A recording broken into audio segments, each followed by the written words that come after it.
Tudo começou com um envelope. Não era bonito nem especial.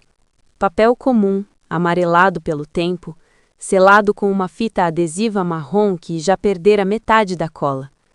Estava escondido no fundo de uma caixa de sapatos que minha mãe guardava no alto do armário do quarto dela. O mesmo lugar onde ficavam as fotos antigas, as cartas de aniversário que eu escrevi quando tinha 7 anos e aquele colar de contas azuis que ela jurava que nunca usaria, mas nunca se desfez. Eu só o encontrei porque ela morreu. Sim, minha mãe morreu. Foi rápido, um aneurisma cerebral, disseram. Nenhuma dor, disseram. Foi como dormir, disseram. Mentira.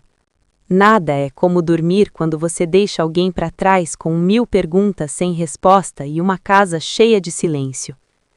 No enterro eu me mantive em pé como um robô. Abraçava primos que mal reconhecia, acenava para vizinhos que sussurravam, ela era uma santa, e fingia que não via as lágrimas escorrendo pelo rosto do meu pai. Aquele homem quieto, de mãos calejadas e olhos que sempre pareciam olhar para um ponto além do horizonte. Ele nunca foi de muitas palavras, mas agora, mais do que nunca, parecia que algo dentro dele havia se desligado. Foi só na 3ª semana depois do funeral que comecei a organizar as coisas dela. Não por coragem, mas por desespero. O silêncio na casa estava me devorando. Organizar era uma maneira de sentir que eu ainda tinha controle sobre alguma coisa, mesmo que fosse só sobre onde colocar os lenços ou como dobrar as blusas de lã. Foi assim que encontrei a caixa. Era uma daquelas caixas de papelão simples com o logo desbotado de uma loja de departamentos que nem existe mais. Dentro havia recortes de jornal, artigos sobre mudanças climáticas, ela era obcecada por isso, recibos antigos, uma pulseira de prata com o meu nome gravado, presente que ela disse ter comprado em uma viagem que eu não lembrava. E no fundo, atrás de um caderno com listas de compras de 2008, o envelope. Meu nome estava escrito na frente, com a letra dela, clara, firme, como sempre. Abri com as mãos trêmulas, como se o papel pudesse explodir. Dentro havia 3 folhas de papel pautado dobradas com precisão quase militar, e uma foto. A foto era de uma mulher que eu nunca tinha visto. Cabelos escuros, olhos grandes, sorriso tímido, segurando um bebê envolto num cobertor cor-de-rosa. No verso estava escrito: ela merecia saber a verdade. Um dia, talvez, você também. Não era a letra da minha mãe. O coração começou a bater como se quisesse sair do peito. Desdobrei as folhas. Querida Helena, se você está lendo isto é porque eu já não estou mais aí para te contar pessoalmente. Ou talvez porque finalmente tive coragem de deixar que alguém soubesse a verdade. Eu sempre quis te contar. Todos os dias, desde que você tinha 5 anos, eu pensava, hoje é o dia. Mas o medo sempre vencia. Medo de te perder, medo de que você me odiasse, medo de que a verdade destruísse tudo o que construímos. Você não é minha filha biológica. Você foi adotada no dia 14 de março de 1998 em um abrigo em Portland. Seu nome de nascimento era Sofia Marques. Sua mãe biológica era uma jovem chamada Lívia. Ela tinha 19 anos, estava sozinha e sabia que não podia te criar. Mas ela te amava, tanto que, antes de assinar os papéis, pediu que eu prometesse 2 coisas. Primeiro, que você nunca soubesse disso até estar pronta. Segundo, que eu te mostrasse esta foto, porque ela queria que você soubesse que mesmo em meio ao caos da vida dela, você foi desejada, abraçada e amada desde o primeiro segundo. Eu e seu pai, bem, nós não podíamos ter filhos. Os médicos disseram que era impossível. Durante anos vivemos como se carregássemos um luto silencioso. Até que nos ligaram daquele abrigo. Eles tinham uma menina, um milagre com olhos cor-de-mel.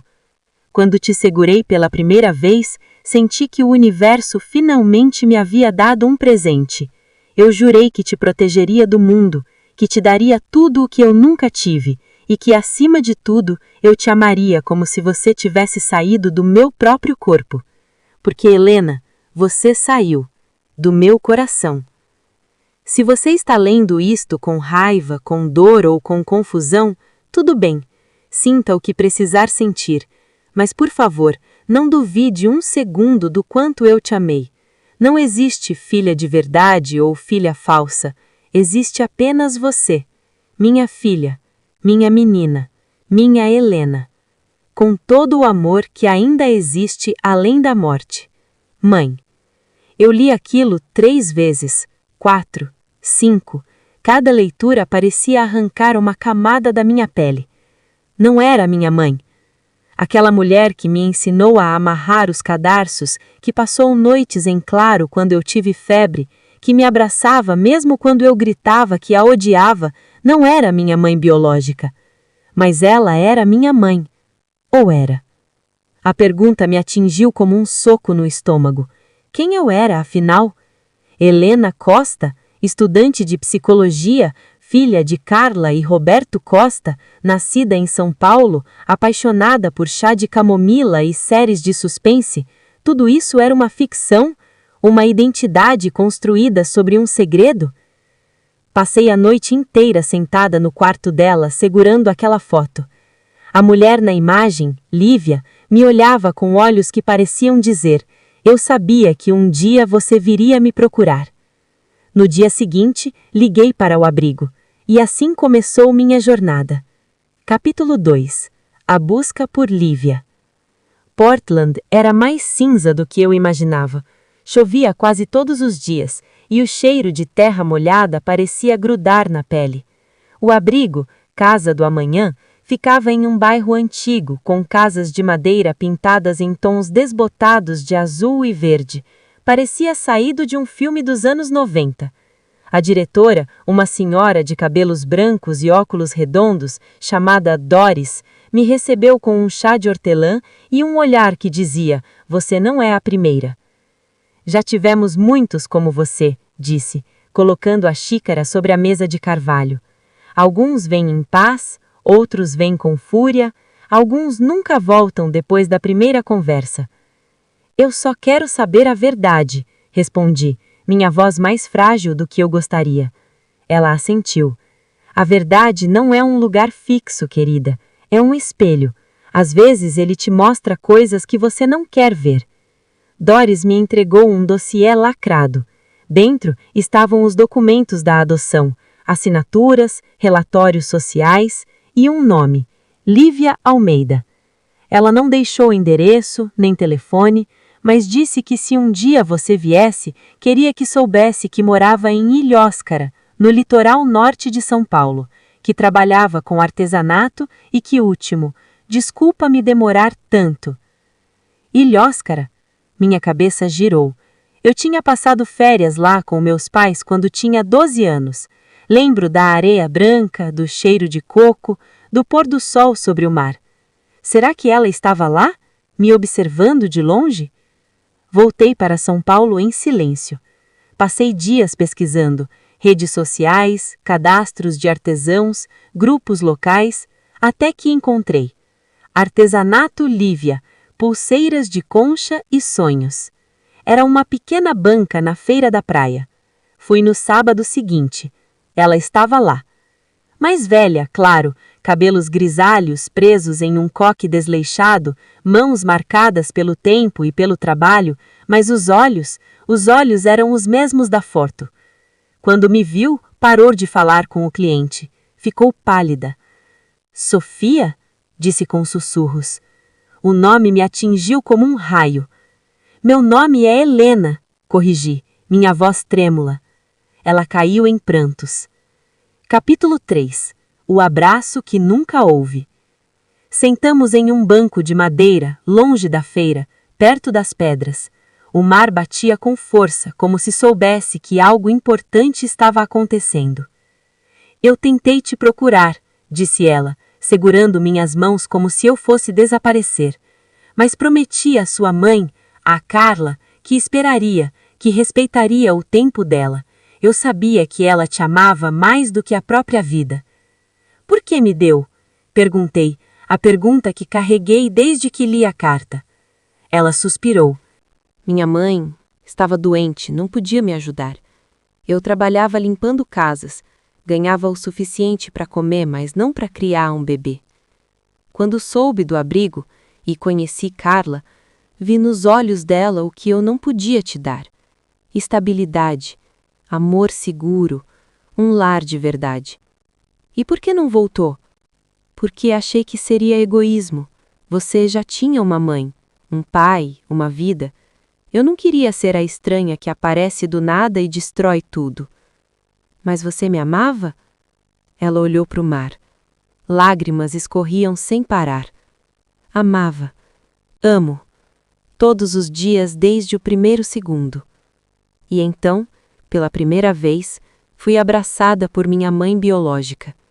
Foi diferente do abraço da minha mãe Carla, mais desesperado, mais cheio de culpa e saudade, mas igualmente verdadeiro. Nos dias seguintes, passei horas com ela. Ouvi histórias sobre meu avô, sobre a família que eu nunca conheci, sobre os sonhos que ela teve antes de me ter. Descobri que tenho uma tia, uma prima, um tio que toca violão nas noites de lua cheia. Mas também descobri algo mais difícil. Carla sabia que Lívia nunca deixou de me amar. Na carta, ela havia escrito: ela te amava tanto que me deu você. Eu te amava tanto que aceitei esse amor como parte da sua história. Capítulo 4. Quem sou eu? Voltei para São Paulo com mais perguntas do que respostas. Quem sou eu? Filha de Carla? Filha de Lívia? Filha de ambas? Falei com meu pai. Contei tudo. Ele me ouviu em silêncio, os olhos marejados. Sabíamos desde o começo, disse. Carla me fez prometer que nunca te contaríamos a menos que você descobrisse por conta própria. Ela dizia que a verdade só faz sentido quando a pessoa está pronta para carregá-la. E você? Eu te amo, Helena. Sempre amei. O sangue não faz o pai. A presença faz. Foi então que entendi. Identidade não é um fato biológico, é uma escolha, uma colagem de amores, perdas, segredos e promessas. Sou Helena, filha de Carla que me deu raiz, filha de Lívia que me deu origem, filha de Roberto que me deu silêncio e força. E acima de tudo, sou eu mesma. Capítulo 5. O novo diário. Comecei a escrever um diário novo, não aquele de adolescente cheio de reclamações e crushes, um diário de verdade, onde registro as cartas que troco com Lívia, as memórias que ouço dela, as receitas que Carla me ensinou, agora com mais saudade, mas também com mais gratidão. Estou aprendendo a viver com duas mães. Não é fácil. Às vezes sinto culpa, como se amar Lívia diminuísse o amor por Carla, mas Doris do abrigo me disse algo que nunca vou esquecer. Amor não é torta, não precisa dividir. Amor é fogo. Quanto mais pessoas colocam lenha, mais ele cresce. Hoje sou outra pessoa, mais completa, mais frágil, mais verdadeira. E tudo mudou. Mas talvez tudo apenas tenha começado.